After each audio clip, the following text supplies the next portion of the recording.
नमस्कार मित्रों, मैं आपका दोस्त संजय कुमार आप सभी का संजय केम ट्यूटोरियल्स में स्वागत करता हूं। हम लोग चैप्टर स्टार्ट किए हैं general principles and process of isolation of elements को प्योर फॉर्म में प्राप्त करने की जो सारे टेक्निक्स है वो सारी चीज़ों के बारे में पढ़ने वाले हैं। तो इसमें हम लोग देख रहे हैं कौन सा चैप्टर चल रहा है, चैप्टर नंबर 6। तो आज का लेक्चर जो होने वाला है लेक्चर नंबर 2। जो लेक्चर फर्स्ट वन लेक्चर को नहीं देखे उनको क्या करना है, इस चैनल के प्लेलिस्ट में जाइए और वहाँ पे सारे वीडियोज को आप आसानी से देख सकते हैं। तो चलिए देर ना करते हुए क्या करते हैं, थोड़ा सा शेयर और सब्सक्राइब कर देते हैं ताकि हम और भी इस प्रकार की वीडियो आप लोगों के लिए बनाते रहे। तो सबसे फर्स्ट वन दिया गया है कि टॉपिक जो है वो गैंग और मैट्रिक्स। गैंग और मैट्रिक्स का मतलब क्या होता है कि कोई भी ओर्स है। ओर्स का मतलब क्या है, तो ओर्स के बारे में हम लोगों ने देखा था कि अगर मिनरल्स है, मिनरल्स को अगर हम लोग इकोनॉमिकली और इजिली से जो प्राप्त करते हैं, मिनरल्स को प्यूरिफाई करके, मतलब पूरी प्योर नहीं, जो थोड़ा सा डस्ट वस्ट है उसको निकाल लेते हैं, उसके बाद जो चीजें प्राप्त होती है उसी को हम लोग ओर्स कहते थे। अब यहाँ पे क्या कहता है कि ओर्स है, तो ओर्स में जो इंप्यूरिटीज प्रेजेंट होगा, ओर्स में क्या प्रेजेंट है,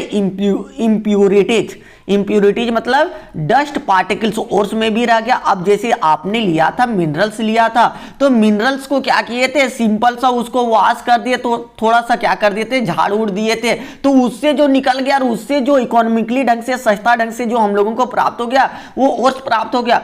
अब ओर्स को क्या करना चाह रहे हैं कि उसमें जितने भी डस्ट पार्टिकल्स हैं, इंटरनली भी हैं, वो जैसे भी हैं, क्ले सब जो भी, तो वो सारी चीजों को जो निकालना होता है उसी इंप्योरिटीज को हम लोग क्या कहते हैं, गैंग या मैट्रिक्स के नाम से जानते हैं। तो सिंपल सा समझना कि अगर गैंग या मैट्रिक्स बोले तो गैंग और मैट्रिक्स का मतलब क्या होता है कि इंप्योरिटीज होता है, जो उसमें इंप्योरिटीज के रूप में क्या क्या चीजें प्रेजेंट हो सकता है, कि जैसे क्ले हो सकता है, मतलब क्ले छोटा छोटा डस्ट टाइप में, स्टोन्स भी हो सकते हैं उसके अंदर, या क्या हो सकते हैं, बालू के कुछ अंश हो सकते हैं, माइका हो सकता है। तो ये सारी चीजें जो प्रेजेंट है किसमें, ओर्स में, तो उसी को हम लोग किसके नाम से जानते हैं, गैंग्स के नाम से जानते हैं। मीन सिंपल सा आप ले लेते हैं, चावल को ले लेते हैं, ठीक है। तो चावल को हम लोग देखते हैं, घर वाला चावल लेते हैं तो उसमें क्या होता है, कुछ छोटे छोटे कंकड़ ये सब आ जाते हैं, छोटा छोटा। तो वो जो कंकड़ ये सब आ गया तो उसको हम लोग क्या कहेंगे, गैंग या मैट्रिक्स के नाम से जानेंगे। क्लियर है, उसको हम लोग क्या कहेंगे, गैंग या मैट्रिक्स के नाम से जानेंगे। तो इसके बारे में हम लोगों ने समझा। अब देखते हैं हल्का सा एक एग्जांपल्स के रूप में। तो देखिए यहाँ पे आपके पास क्या, एक ओर्स को लिए। अब ओर्स को लिए, इसमें से क्या है कि जैसे ये इंप्योरिटीज, ये वाला जो ब्लैक वाला पार्ट है, वो ब्लैक वाला पार्ट क्या है, ओर्स के रूप में पूरी ओर है। लेकिन ओर में क्या है कि कुछ कुछ इंटरनली देखिए अंदर अंदर घुस के ये जो कलर का है, ये वाला पार्ट, ये वाला ब्लैक को छोड़ के जो पार्ट है वो सारा क्या है, क्ले है, हो सकता है वो सैंड है, सॉइल है, ये सब चीजें जो मिक्सअप है उसी को हम लोग क्या कहते हैं, किस नाम से जानते हैं, गैंग या मैट्रिक्स के नाम से जानते हैं। सिंपल से इतने एक वर्ड याद रखना कि the impurities which is present in the ores that is known as gangue या मैट्रिक्स। क्लियर है, तो इसके बारे में 2 लाइन को तो हम लोग लिख ही सकते हैं। गैंग या मैट्रिक्स किसे कहते हैं कि the ores are obtained from the earth crust, जिसको हम लोग कहां से प्राप्त करते हैं, अर्थ क्रस्ट से, बाय माइनिंग। किस प्रोसेस के द्वारा, माइनिंग प्रोसेस के द्वारा। They are generally associated with some impurities, ये किसके द्वारा जुड़ा हुआ रहता है, कुछ इंप्योरिटीज के द्वारा जुड़ा हुआ रहता है, जैसे क्या है, क्ले है, स्टोन्स है, सैंड है, माइका, ये सब प्रेजेंट रहते हैं। इसी क्ले, इस सब को, इसी इंप्योरिटीज को विच आर कॉल्ड गैंग या मैट्रिक्स, उसी चीजों को हम लोग क्या कहते हैं, गैंग या मैट्रिक्स के नाम से जानते हैं। तो बातें क्लियर हो गया, गैंग या मैट्रिक्स क्या होगा, ठीक है। देखिए यहां पे आगे देखते हैं, हल्का सा आगे दिया हुआ कि रिफ्रैक्टरी मटेरियल किसे कहते हैं, तो the gang which does not melt, MELT, easily on heating, कि वैसा गैंग जो कि क्या होगा कि इजिली से मेल्ट नहीं होगा। मान लिया जाए कि आप उसको हीट कर रहे हैं और वो गैंग क्या हो रहा है कि हीट ही नहीं हो रहा है, जो डस्ट पार्टिकल से इंप्योरिटी जो वो हीट होकर मेल्ट नहीं हो रहा है, उसी को हम लोग क्या कहते हैं, रिफ्रैक्टरी मटेरियल्स के नाम से जानते हैं। उसको हम लोग क्या कहते हैं, रिफ्रैक्टरी मटेरियल्स के नाम से जानेंगे, जो कि गैंग में प्रेजेंट होगा। नेक्स्ट वन टॉपिक हम लोगों के लिए आ जाता है क्या, फ्लक्स। अब आता है फ्लक्स। फ्लक्स होता है क्या कि the substance that is added to the molten metals, कि वैसे पदार्थ जिसको हम लोग किसके साथ जोड़ते हैं कि मोल्टेन मेटल्स, जो वोर है उसको हम लोग मेल्ट करवा दिए, तो मेल्ट करने के बाद उसके ऊपर से जो एक्सटर्नल मटेरियल्स डाल दे रहे हैं, जो कि क्या करता है, एक्सटर्नल मटेरियल डालने के बाद वो बॉन्ड विथ इम्प्यूरिटीज जो कि एक्सटर्नल मटेरियल ऊपर से डाल रहे हैं, वो क्या कर रहा है कि इम्प्यूरिटीज के साथ बॉन्ड बना रहा है, दोस्ती कर रहा है, किसके साथ, इम्प्यूरिटीज के साथ। That can be readily removed, ताकि क्या हो कि उसमें जो भी गंदगियां है उसको पकड़ के बाहर ले आए, उसी को हम लोग क्या कहते हैं, फ्लक्स के नाम से जानते हैं। मान लेते कि आपके पास ये क्या है कि कोई भी मटेरियल ले लिए, अब इस मटेरियल में आपके पास क्या है कि ये प्योर वाला मेटल है। अब ये इस प्योर में क्या है कि थोड़ा सा ध्यान देना कि इस प्योर में आपने क्या किया हुआ कि कुछ कुछ इम्प्यूरिटीज है, जैसे ये वाला इम्प्यूरिटीज पार्ट है। अब इस इम्प्यूरिटीज को खत्म करने के लिए हमने क्या किया कि फ्लक्स को ऐड कर दिया, किसको ऐड कर दिया, फ्लक्स को। तो फ्लक्स है वो किसके साथ दोस्ती कर रहा है, वो किसके साथ, गैंग और मैट्रिक्स के साथ दोस्ती कर रहा है। और गैंग और मैट्रिक्स को क्या कर रहा है, इम्प्यूरिटीज को क्या कर रहा है, पूरे इम्प्यूरिटीजों को क्या कर रहा है, बाहर कर दे रहा है। तो उसी को हम लोग क्या कर रहे हैं, किस नाम से जानते हैं, फ्लक्स के नाम से।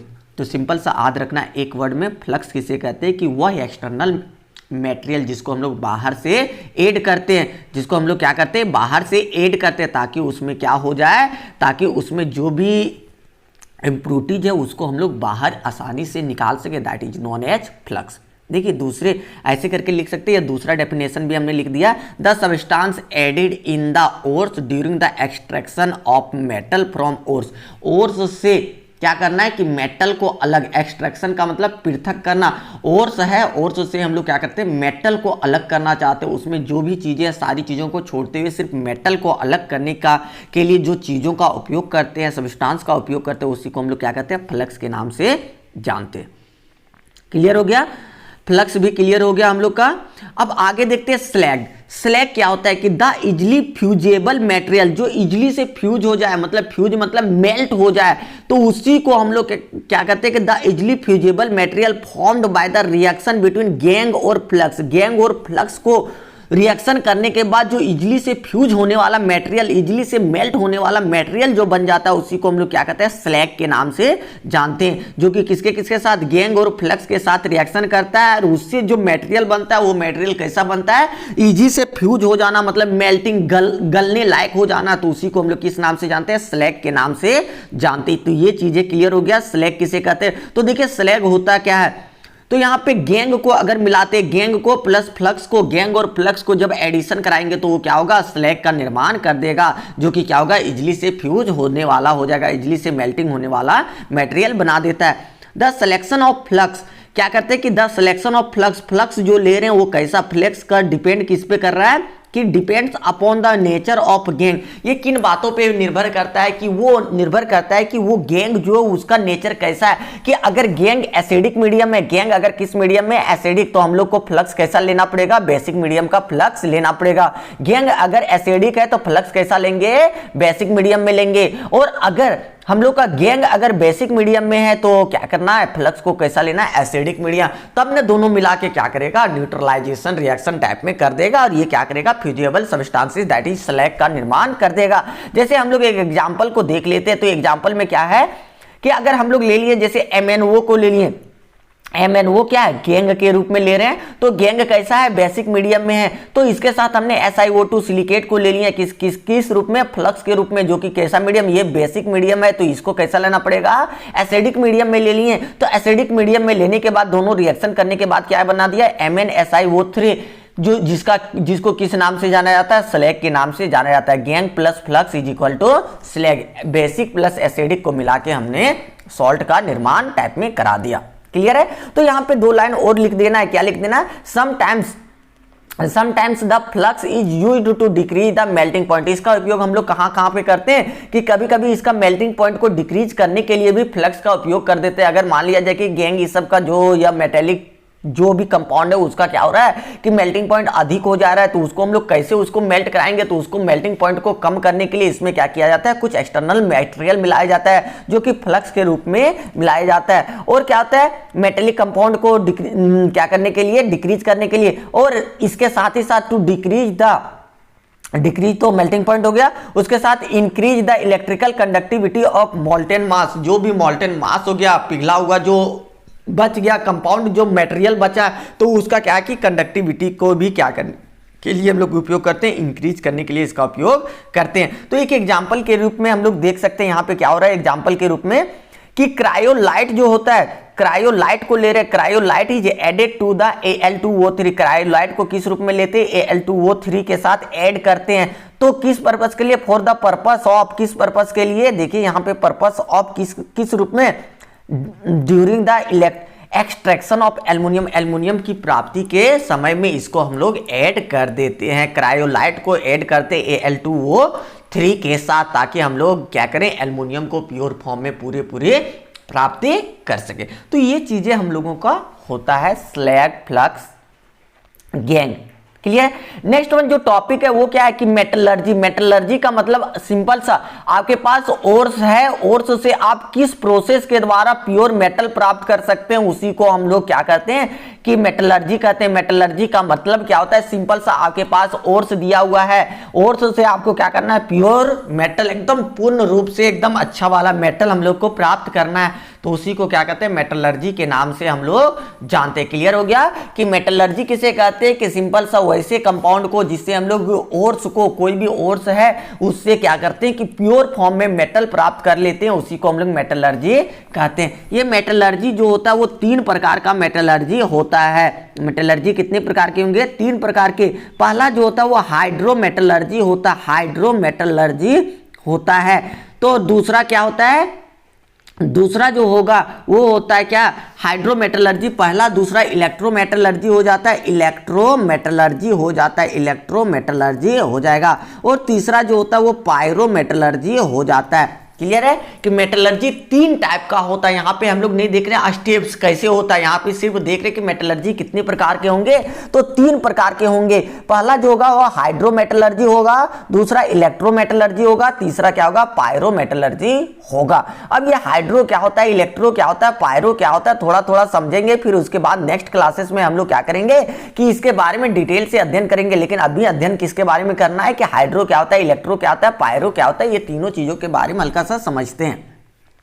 तो देखिए मेटलर्जी में हल्का सा समझना है सबसे पहले कि हाइड्रोमेटलर्जी। तो हाइड्रोमेटलर्जी होता है क्या, हाइड्रो का मतलब वाटर का एडिशन यहाँ पे हम लोग करने वाले हैं। कि हाइड्रोमेटलर्जी क्या होता है कि कोई भी अगर आपके पास क्या आ गया कि ओर्स आ गया, उसको क्या करते हैं कि देखिए सिंपल सा एक हम लोग क्या कर लिए कि ले लिए एक क्या फनेल को ले लिए, फ्लास्क को कहते हैं इसको, फनेल नहीं, फ्लास्क को में ले लिए। अब फ्लास्क में क्या कर लिए, क्या हमने कोई भी ओर्स को ले लिया, इसके अंदर देखिए हम कलरफुल डाल दे रहे हैं, इसमें मान लेते हैं कि हम लोग ओर्स को डाल दिए, ऐसे करके ओर्स को हम लोगों ने डाल दिया, ओर्स को हम लोगों ने यहाँ पे डाल दिया। ठीक है। अब ओर्स को किसके साथ ट्रीट करते हैं, aqua solution of suitable reagent. Ores को हम लोग किसके साथ ट्रीट कर रहे हैं कि उसी का सुटेबल रिएजेंट के साथ, जो कि इसका एक्वस मीडियम में होना चाहिए, मतलब पानी के साथ मिक्सअप। मतलब मान लेते कि ये वाला आपका आ जा रहा है क्या, aqua solution of suitable reagent, red colour वाला हमने क्या डाल दिया, aqua solution of suitable reagent. जो चीजें जरूरत है, जैसा रिएजेंट उसको चाहिए वैसा। अब देखिए, अब ध्यानपूर्वक देखना है कि यहाँ पे जो चीजें हो रही है हम लोग दोनों जो लिए, अब यहाँ पे और भी ले लिए हैं, और यहाँ पे क्या ले लिए हैं, सुटेबल रिएजेंट भी ले लिए हैं, सुटेबल रिएजेंट भी ले लिए हैं, किसके साथ, एक्वस मीडियम में, मतलब एक्वस मीडियम में मतलब पानी के साथ। अब दोनों क्या हो गया कि जो भी ओर्स था उसको क्या कर दिया कि उसको घुला दिया। सुटेबल रिएजेंट है, मतलब क्या कर सकते हैं कि सुटेबल रिएजेंट का मतलब यहाँ पे क्या हो जा रहा है कि जैसा इसको घुलाने वाला जैसा रिएजेंट चाहिए उसी को हम लोग डाल रहे थे। दोनों को क्या किया, इसने घुला दिया, ओर्स को सुटेबल रिएजेंट के माध्यम से इसको घुला दिया। जैसे घुला दिया, देखिए ये पूरा सॉल्यूशन बन गया, पूरा घुल गया। अब घुल गया तो इसके बाद क्या करेंगे कि देखेंगे क्या होगा कि ये जो चीजें होगी, जो पूरी घुल गया वो पूरा नीचे सेटल डाउन हो जाएगा। कौन, ओर्स आके नीचे सेटल डाउन हो जाएगा।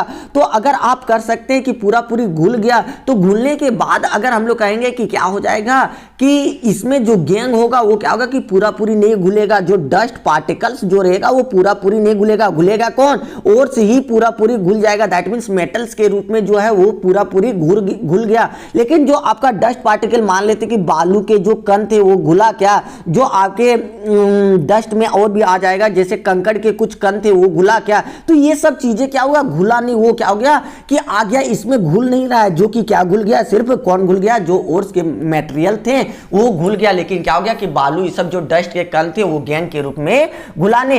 अब क्या करेंगे कि ये घुले हुए पूरे मटेरियल को हम लोग क्या करेंगे, ले जाएंगे किससे, छन्नी में छानने के लिए। तो केमिस्ट्री में छन्नी में छानने के लिए क्या कहते हैं कि हम लोग फिल्ट्रेशन के नाम से जानते हैं। आप देखिए सिंपल सा आप यहां पे जान सकते हैं कि आपने क्या किया था कि देखते हैं कि गर्मी के दिनों में कुआं का पानी कम हो जाता था, कम होने के कारण उसमें क्या हो जाता है कि डस्ट ये सब आने लगता है। तो डस्ट ये सब आने के कारण हम लोग गाँव में मैक्सिमम देखते हैं, तो उसको क्या करते हैं कि प्यूरिफाई करते हैं, मतलब क्या करते हैं, कपड़ा में छान के पानी को ले जाते हैं। तो कपड़ा में जब छानते तो उससे डस्ट पार्टिकल्स क्या रह गया कि बाहर ही रह गया, कपड़ा में छना गया, और अंदर क्या चल गया, जो प्योर पानी था वो क्या चल गया, अंदर चल गया, मतलब प्योर वाला कहाँ प्राप्त हो गया, नीचे सेटल, नीचे चला जाएगा, डस्ट पार्टिकल्स कहाँ क्या होगा, छना जाएगा। लेकिन केमिस्ट्री की भाषा में हम लोग छानेंगे कैसे, तो देखिए यहां पे हमने ले लिया एक, क्या ले लिया कि एक फनेल को ले लिया। देखिए इसको हम लोग कहते हैं फनेल, जिसको हम लोग हिंदी में कीप कहते हैं, जो गांव में कीप के नाम से, कीट नहीं कीप के नाम से जानता है, उसको ले लिए।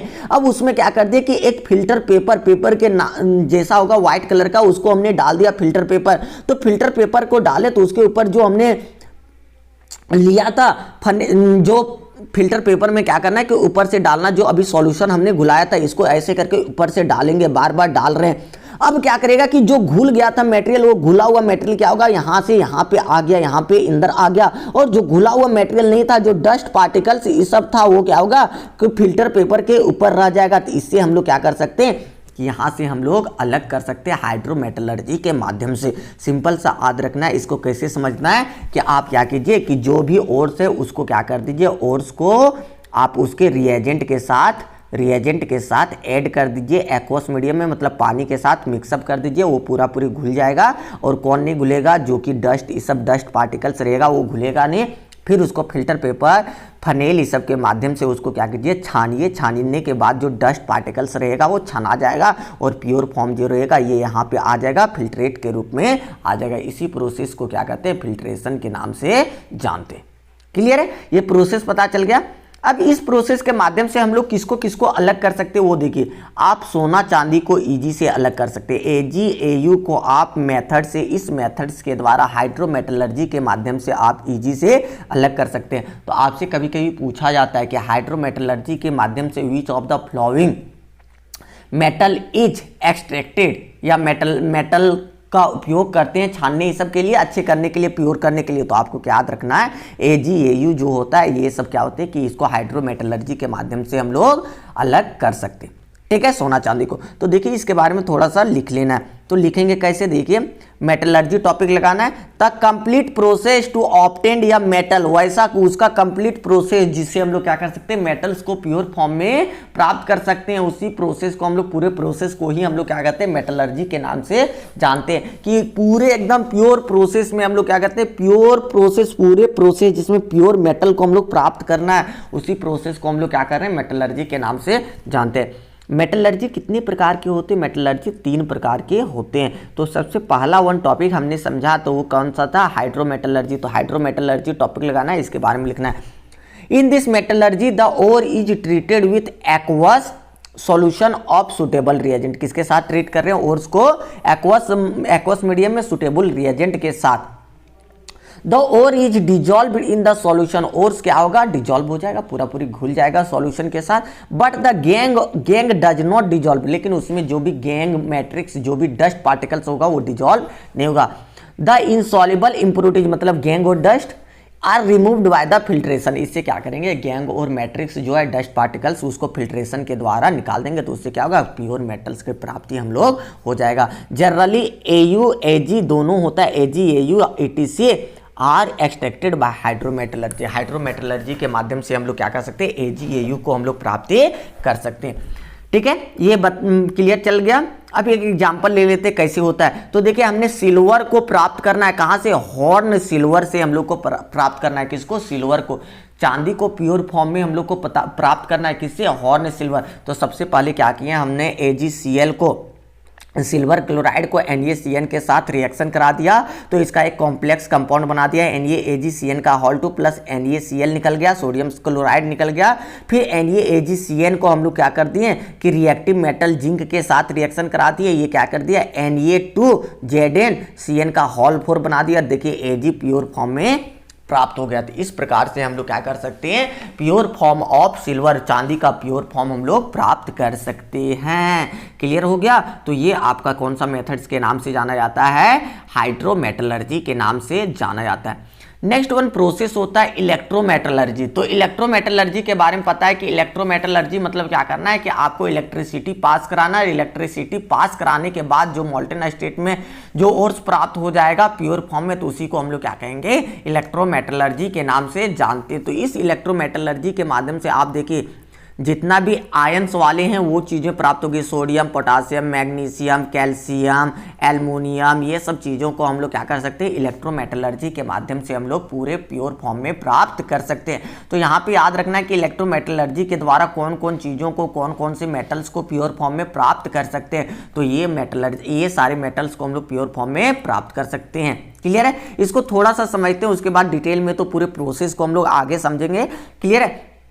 तो देखिए यहाँ पे क्या करिए, हमने कनेक्ट कर दिया बैटरी को, स्विच को, सारी चीज़ों को कनेक्ट कर देंगे। देखिए यहाँ पे हमने इस पे देखिए इलेक्ट्रोड है, इसमें एनोड पे ऊपर क्या गया Cl- और इसके ऊपर कौन आ गया NaCl से Na+ इधर वाले फेज में आ जाएगा, Na+ इधर आ गया, Cl इधर आ गया। कहाँ से, NaCl एक्वा सॉल्यूशन था, वाटर में मिक्सअप था।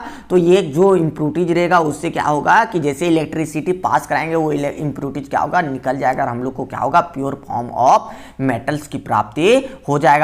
तो एक पर क्या हो जाता है, ऑक्सीडेशन हो जाता है, एक पे क्या हो जाता है, रिडक्शन हो जाता है। क्लियर है। तो ये चीजें आपकी होगी। तो इसके बारे में थोड़ा सा तो हम लोग लिख ही सकते हैं, ये क्लास 10th में भी आप पढ़ चुके। Electrometallurgy, in this metallurgy metals such as sodium, potassium, magnesium, calcium, aluminium ETC जो भी मेटेरियल्स हैं इसको, दैट इज जो कि क्या रिएक्टिव मेटल्स हैं, are obtained by the electrolysis of corresponding molten ores, उसी के कॉरस्पॉन्डिंग में मोल्टेन ओर्स के रूप में ले लेंगे और उसी से हम लोग क्या करेंगे, प्योर फॉर्म ऑफ मेटल्स की प्राप्ति कर सकते हैं। जैसे एक एग्जांपल ले लेते हैं कि अगर हम लोगों को क्या करना है कि सोडियम मेटल को प्राप्त करना है, हम लोग को क्या प्राप्त करना है, सोडियम मेटल को प्राप्त करना है। तो sodium metal is obtained by the electrolysis of molten NaCl अगर हम लोग मोल्टेन फेज में लिए, मतलब पिघला हुआ फेज में, तो इससे हम लोग क्या करना है कि सोडियम को प्राप्त करना है। तो सबसे पहले क्या कीजिए, इलेक्ट्रिसिटी पास करा दीजिए, इलेक्ट्रोलिसिस करा दीजिए, Na+ और Cl- में टूट जाएगा, Na+ क्या होगा कि आपको प्योर फॉर्म में प्राप्त हो जाएगा। देखिए ये प्रोसेस होता है, अगर कैथोड पे है तो कैथोड पे क्या होगा कि Na+ है तो इसमें एक इलेक्ट्रॉन आ जाएगा, और ये Na+ था तो प्लस खत्म होके क्या होगा, प्योर फॉर्म ऑफ Na की आपकी प्राप्ति हो गई। तो इस प्रोसेस के माध्यम से आप प्योर फॉर्म ऑफ मेटल्स की प्राप्ति कर सकते हैं। जैसे Cl है तो Cl- में क्या किया कि एक इलेक्ट्रॉन्स अगर दे दिए, यहाँ पे देखिए एक इलेक्ट्रॉन्स, तो ये क्या हो गया Cl, तो इसको हाफ कर दिए, मतलब बैलेंस करने के लिए हाफ कर दिए, तो Cl प्योर फॉर्म में यहाँ पे प्राप्त हो जा रहा है। तो Cl को नहीं हमको मैटर है, हमको किससे मतलब है, सोडियम से सोडियम की प्राप्ति होगी। तो इस प्रकार से आपका क्या होता है, इलेक्ट्रोमेटलर्जी होता है। क्लियर है। अब नेक्स्ट वन आ गया, लास्ट वन आज का टॉपिक क्या है, पायरोमेटलर्जी। पायरोमेटलर्जी क्या होता है, हल्का सा ध्यान से समझिएगा। क्लियर है। पायरोमेटलर्जी क्या होता है, तो पायरोमेटलर्जी का मतलब होता है कि जैसे आप क्या करते हैं कि मेल्ट करा देते हैं, मीन्स आप क्या करा देते हैं कि कोई भी मटेरियल है उसको क्या करा दिए कि आपने उसको मेल्ट करा दिया हथौड़ा से पीट के या आग में एकदम ले जाके हाई टेम्परेचर पे। तो वो सारे प्रोसेस के द्वारा जैसे हम लोग करते हैं ना कि लोहा को ही प्योर फॉर्म में लाना है, कि फेरस को ही एकदम प्योर फॉर्म में लाना है, तो उसको क्या किए कि हाई टेम्परेचर पे 35 से 3200 से 3500 एकदम मतलब 2000 से प्लस टेम्परेचर उसको चाहिए, उतना हाई टेम्परेचर, उसमें जितने भी इम्प्योरिटी था वो क्या हो गया, मेल्ट करके बाहर निकल गया। और वो जो प्योर फॉर्म में था लोहा उसको हम लोग प्राप्त कर लिए, प्योर फॉर्म ऑफ लोहा की प्राप्ति हम लोग कर लिए। तो इस मेटलर्जी में क्या करना है कि आपको यही पिघलाना उगला के आपको सारे प्रोसेस के माध्यम से ही आप क्या करते हैं कि मेटलर्जी को प्राप्त करते हैं, मतलब मेटल्स को प्राप्त करते हैं। देखिए इसको पिघला के एकदम निकाल लेते हैं, इसको क्या कर रहे हैं कि इसको किसके माध्यम से निकाल रहे हैं, देखिए इसको रिफ्लेक्शन मतलब जला उला के, तो वो सारी प्रोसेस के द्वारा हम लोग कर सकते हैं पायरोमेटलर्जी। अब यहाँ पे ध्यान देना कि पायरोमेटलर्जी के माध्यम से क्या क्या चीज़ें और भी प्राप्त कर सकते हैं, किसको किसको शुद्ध कर सकते हैं, फेरस को, लोहा को, जिंक को कर सकते हैं आप, कॉपर को कर सकते हैं आप, Hg मरकरी को कर सकते हैं, आप किसको कर सकते हैं, Hg मरकरी को कर सकते हैं, क्लियर है। Sn टीना को कर सकते हैं, Pb लेड सीसा को भी कर सकते हैं। तो ये सारी चीज़ें आपको याद रखना है कि इसके माध्यम से करना है आपको, पायरोमेटलर्जी के माध्यम से ये सारी चीज़ों को आप शुद्ध कर सकते हैं, प्योर फॉर्म ऑफ मेटल्स की प्राप्ति कर सकते हैं, ठीक है। देखिए आगे देखते हैं इसके बारे में, थोड़ा सा 2 लाइन तो लिख ही लेंगे।